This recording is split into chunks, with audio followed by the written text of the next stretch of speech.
Kamwereze ikaze muri politiki na diplomasi bigezweho kuri uyu muyoboro kuri ako kanya muri kano kanya nimba ari ubwa mbere wageze ndagusohoka na subscribe cyangwa se icyo bita sabone muri France kugira ngo tujye dukomeza tubane n'ibiganiro ndetse n'amakuru agiye atandukanye kuri uyu muyoboro. Reka twinjire muri politiki na diplomasi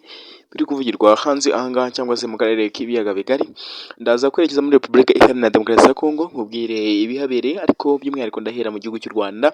Ni inkuru itari nziza ku gihugu cy'u Rwanda, dore ko umugabo witwa Alain Mukurarinda, ndetse uyu yari umugabo wamamaye ku izina ry'ubuhanzi ndetse yahanze indirimbo ishimagiza ikipe y'igihugu y'u Rwanda Amavubi irimo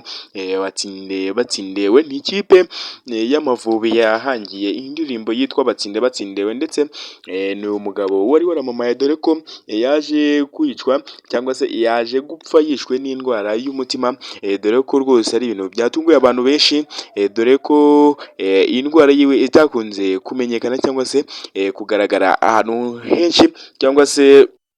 ko abantu benshi batigeze bamenya ko Alain Mukurarinda yaba arwaye. Ndaza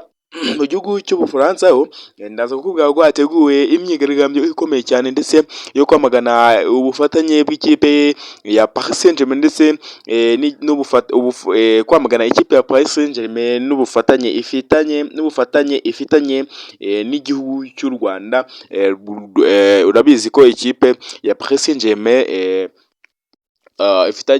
ifite ubufatanye n'igihugu cy'u Rwanda bwa kwamamaza nyine Visit Rwanda, ndetse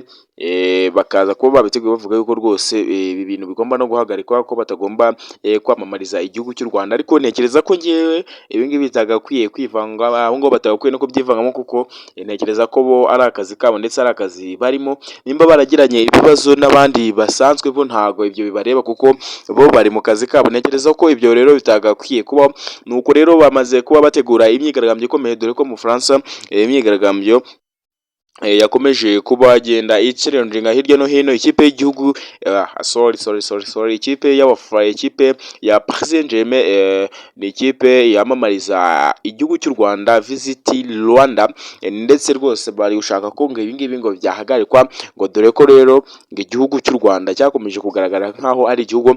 gikomeza guteza umutekano mukeya muri Repubulika Iharanira Demokarasi ya Kongo, dore ko igihugu cya Repubulika Iharanira Demokarasi ya Kongo gikomeza gishinja u Rwanda ko ariyo nyirabayazana cyangwa se ariyo ntandaro w'ibibazo byose biri kubera muri Repubulika Iharanira Demokarasi ya Kongo. Ese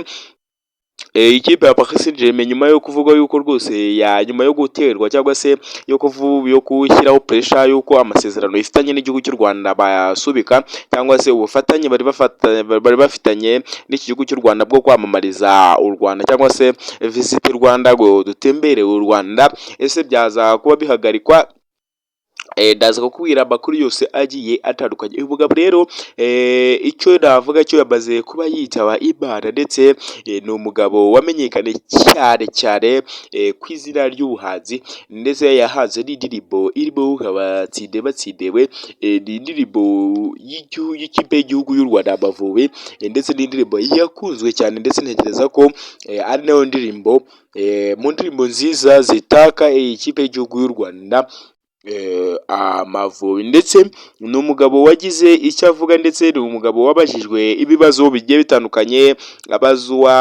hagati y'umubano w'u Rwanda n'Ububiligi kuba waraciwe, ndetse ngo ni ibintu ndetse ngo kubona u Rwanda rwaravuze ko rwose umubano w'Ububiligi udagishobotse hamwe n'u Rwanda, ngo ni ibintu byababaje igihugu cy'Ububiligi, dore ko rwose ngo u Rwanda rutagakwiye kubigenza gutyo. Ariko u Rwanda rwo rushinja igihugu cy'Ububiligi gushyigikira Repubulika Iharanira Demokarasi ya Kongo, cyangwa se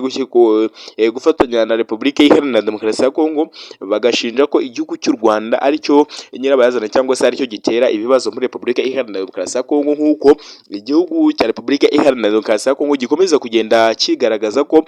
abagera ku bihumbi 30 ba RDF cyangwa se abasirikari ba RDF berekeje muri Repubulika Iharanira Demokarasi ya Kongo kwangiriza ubusigire bw'iki gihugu cya Repubulika Iharanira Demokarasi ya Kongo, bityo bigatuma igihugu cy'u Rwanda gifatirwa ibihano n'amahanga agiye atandukanye, dore ko rwose umuntu wese urimo wemeranywa n'Ababiligi cyangwa se n'Abafaransa ntekereza ko ataza kwemeranywa n'igihugu cy'u Rwanda, bitewe n'uko igihugu cy'u Rwanda cyo kivuga yuko nta na rimwe cyakigera kibangamira umutekano w'abaturanyi wabo,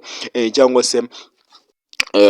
cyangwa se ngo kigire cyangirize umutekano w'abavandimwe. Ntekereza ko muri Afurika ndetse ni umugabane ngo wananiwe kuba wakemura ibibazo byawo, ndetse niko Perezida wa Repubulika Paul Kagame agihumeza kugenda abigarukaho, ndetse avuga yuko rwose ubwabo bagomba kwicara bakaganira n'abaturage babo, ndetse dore ko ari nabo bari kwirwanira kandi ari bene mugabo umwe, kuko M23 nk'uko ibisobanuro ivuga yuko ari abaturage ba Repubulika Iharanira Demokarasi ya Kongo, ndetse bari guharanira kwishyira kwizana kwa muntu, ndetse ngo mu gihe Antoine Felix Tshisekedi Tshilombo atemeye kujya ku meza y'ibiganiro, cyangwa se atemeye gushyira baro hasi, cyangwa se ngo atuze baganire, ko nta na rimwe uyu mutwe nawe uzigera ucisha make. Amahanga amwe n'amwe yamaze gusesekara muri Repubulika Iharanira Demokarasi ya Kongo, ndetse igihugu cy'Ububiligi cyamaze kuba cyahakandagira, ndetse kizana n'ingabo zihambaye, ariko cyabajijwe ibibazo bigiye bitandukanye, nk'aho cyohereje ingabo mu Bubiligi kirabihakana, ndetse kivuga yuko